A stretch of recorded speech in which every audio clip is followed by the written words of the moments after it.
Earlier this year, the New Mexico State Legislature passed a bill requiring that school districts across the state implement some sort of anti-distraction policy across their classrooms that limit the use of cell phones in schools.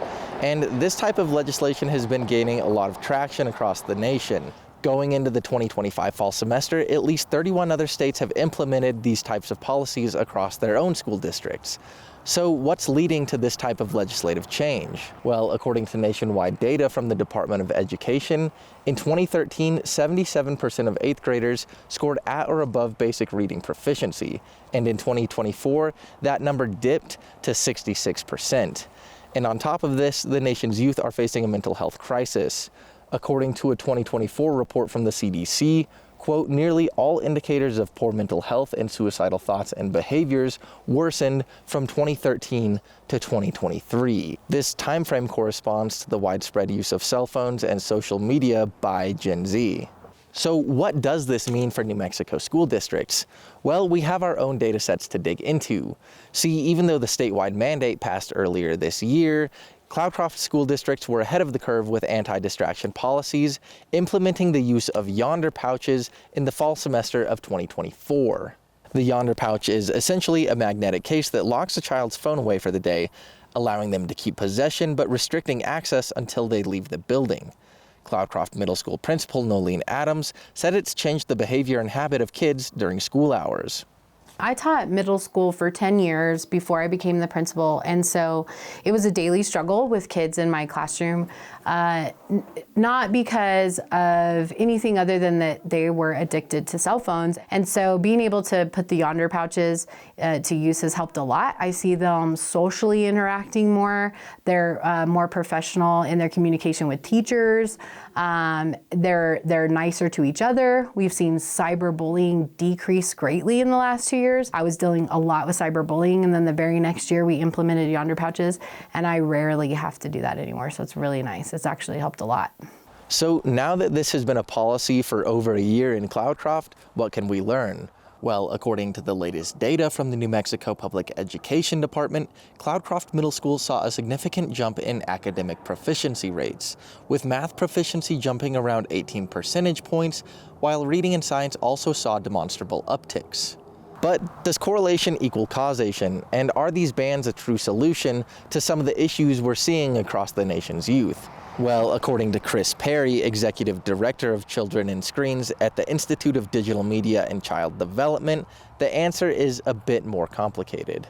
So if we ever wanted a federal policy, it would be nice to know which states' policies have the greatest impact on academic performance and mental health.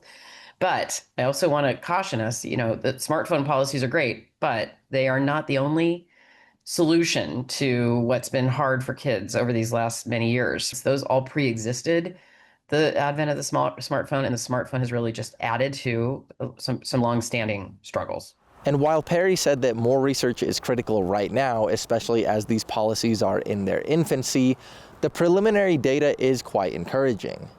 These products weren't designed as child-centered or child-positive products. They're designed essentially to support the companies who made them. And so I think there is a moment here where parents are reaching kind of the breaking point, and teachers too. That's why we're seeing these policies. Even within one semester, we're seeing some of these improvements around mental health and academic performance. One can assume that over many semesters, you would see those improvements grow.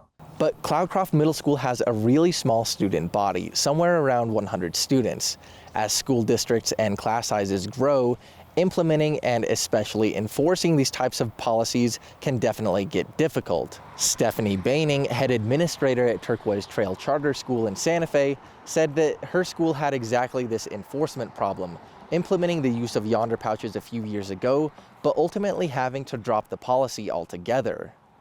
We're an arts integration school, and so we encourage, creativity and creative problem solving and critical thinking. Well, those Yondr pouches brought on a lot of that with our students in how to get into the pouch after it was locked.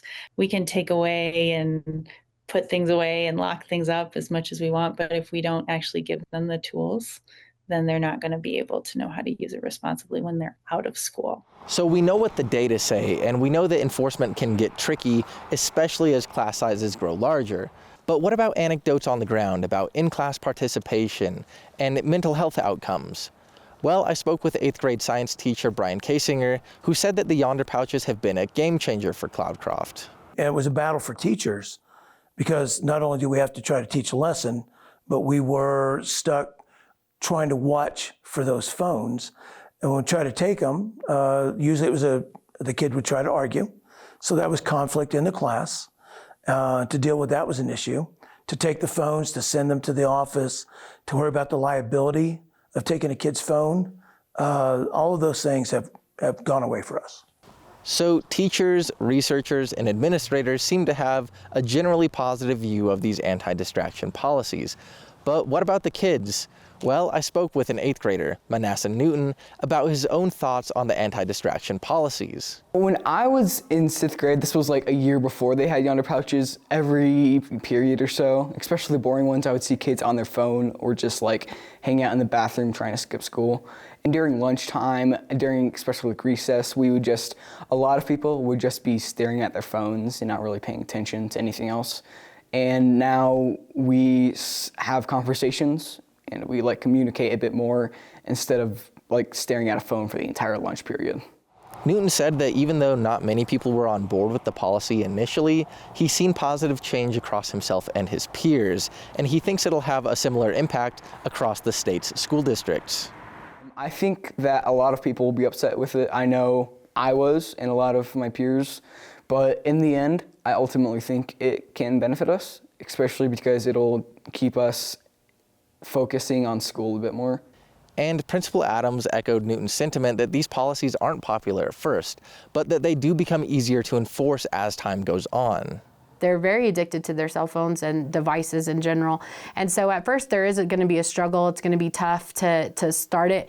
But I think as long as the administration and the teachers are both on the same page and that everybody is aligned in their mentality of there is a zero tolerance policy on it, then that's the safest way to go, or otherwise kids will take advantage of it. As more states look to limit the use of cell phones in class, New Mexico is becoming a testing ground for how much these policies can actually impact learning in the classroom. Whether these restrictions mark a significant turning point is yet to be seen, but the next few years may just reveal how much difference a locked pouch can make for the children of New Mexico. Reporting for the Southern New Mexico Journalism Collaborative, I'm Jonny Coker.